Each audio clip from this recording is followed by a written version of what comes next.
Quãng thời gian cuối những năm 1990, đầu những năm 2000, Việt Nam giống như một bức tranh được tô bởi những gam màu tươi mới nhưng vẫn còn loang lổ những mảng xám của khó khăn. Kinh tế thì đang chuyển mình, nhưng đời sống của người dân, nhất là những người lao động chân tay thì vẫn chật vật từng ngày. Trong bức tranh ấy, xe máy không chỉ là phương tiện mà còn là một giấc mơ rực rỡ, một biểu tượng của sự tự do, của sự vươn lên và của cả những ngày tháng tươi sáng. Nhưng giấc mơ ấy, với cái giá 20 đến 30 triệu đồng cho một chiếc xe của Nhật Bản, thường là thương hiệu Honda, lại xa xỉ như một ánh đèn lập lòe cuối con đường. Nó đẹp đấy nhưng chẳng thể chạm tới. Với số tiền ấy, cả gia đình phải nhịn ăn nhịn mặc rất nhiều năm. Hoặc số tiền mua một chiếc xe máy cũng đủ để xây một ngôi nhà mới, hoặc là mua một suất đất. Cả nước lúc ấy, từ thành phố cho đến làng quê, phần lớn vẫn là đạp xe đạp, chen chúc trên xe ca, xe buýt, hoặc là sử dụng động cơ chạy bằng cơm. Xe máy là một thứ xa xỉ, chỉ những nhà có điều kiện mới dám nghĩ tới. Và trong bối cảnh đó, xe quay tàu, gọi là quay tàu tức là tên gọi chung cho những chiếc xe máy giá rẻ từ Trung Quốc, đã xuất hiện như một tia sáng bất ngờ, mang theo hy vọng cho hàng triệu người. Quay tàu ở đây không chỉ là quay, còn có cả Gem rồi là nhiều xe khác. Với giá chỉ trên dưới 10 triệu đồng tùy từng loại, xe quay tàu đã biến giấc mơ của nhiều người trở thành hiện thực, kéo cả nước từ thời đi xe đạp sang thời đại phóng xe vù vù trên những con đường. Hơn cả một phương tiện, xe quay tàu là một cơn địa chấn, thay đổi cách người Việt sống, làm việc và khiến cả những gã khổng lồ như là Honda, Yamaha hay là Suzuki phải giật mình để nhìn lại. Nói không quá thì xe quay tàu không chỉ là một chiếc xe máy bình thường mà nó là một hiện tượng, một ngôi sao sáng chói của những năm 2000.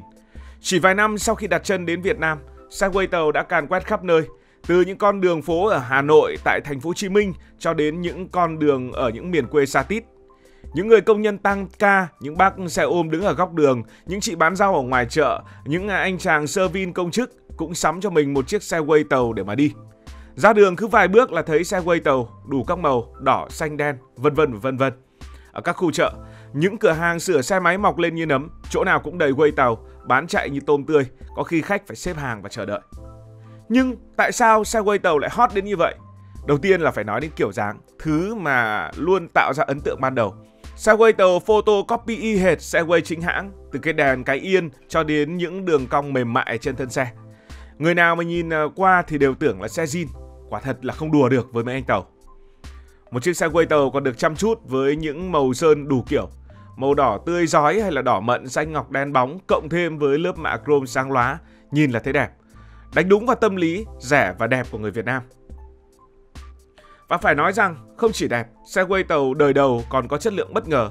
Dù mang tiếng là xe tàu, một cách gọi hơi kỳ thị thời bấy giờ, nhưng những con xe này quả thật là cũng khá là bền bỉ, chịu đựng được đường xấu, mưa gió và cách chạy vô tư không cần nghĩ đến bảo dưỡng của người Việt Nam.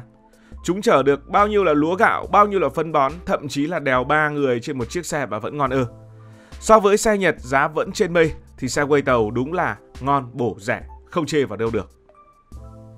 Và một lần nữa lại phải nói đến cái giá của xe quay tàu.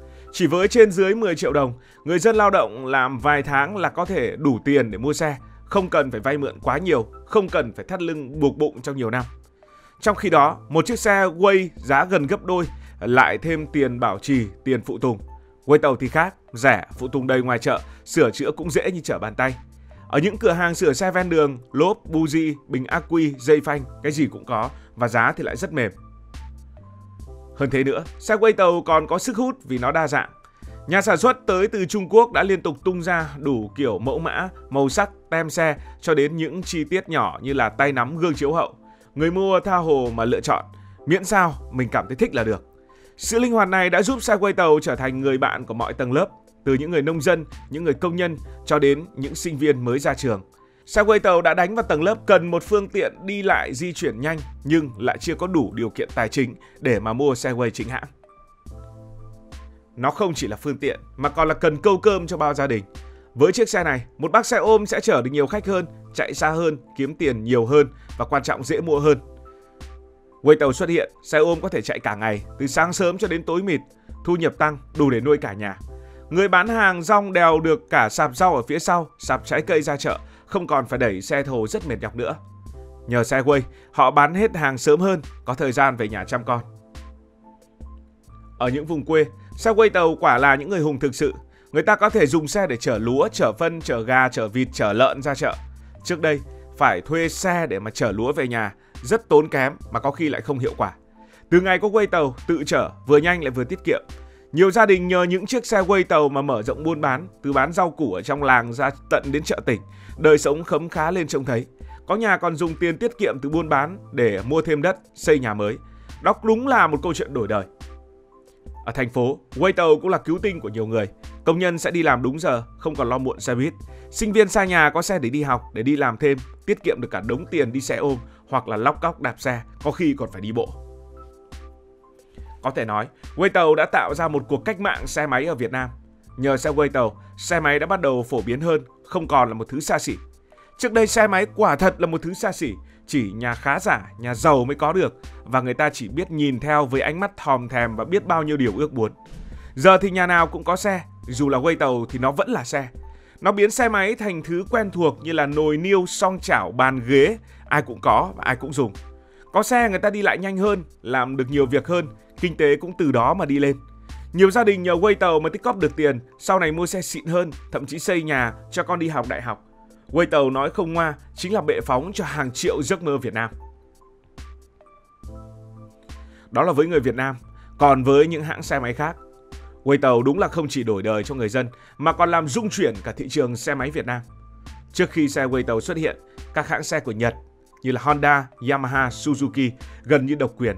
Mà độc quyền thì sao? Họ tha hồ làm giá, muốn bán bao nhiêu thì bán, vì người Việt Nam chẳng có lựa chọn nào khác. Một chiếc xe của Honda giá khoảng 20 cho đến 30 triệu đồng, chưa kể chi phí bảo trì, phụ tùng đắt đỏ, khiến nhiều người chỉ biết nhìn mà nuốt nước bọt. Khi mà xe quay tàu vào thì mọi thứ đã đảo lộn, giá rẻ, chất lượng không nói là cao được nhưng ổn thì cũng khá, thiết kế đẹp. Quay tàu giống như một cú đấm vào mặt các hãng xe Nhật.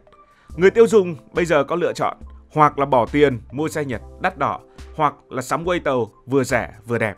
Mà phần những người thiếu tiền thì lại chiếm đa số, thế nên họ mua quay tàu.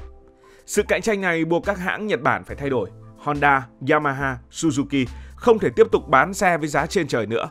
Họ bắt đầu nghiên cứu thị trường, tìm cách giảm giá thành và tung ra các mẫu xe mới phù hợp với túi tiền của người Việt Nam. Và đúng là đời thì không như phim. Xe quay tàu dù anh liệt một thời cuối cùng cũng không giữ được ngai vàng. Khi mà cơn sốt dần nguội, cái tên quay tàu đã từ từ chìm và quên lãng. Vì sao ư?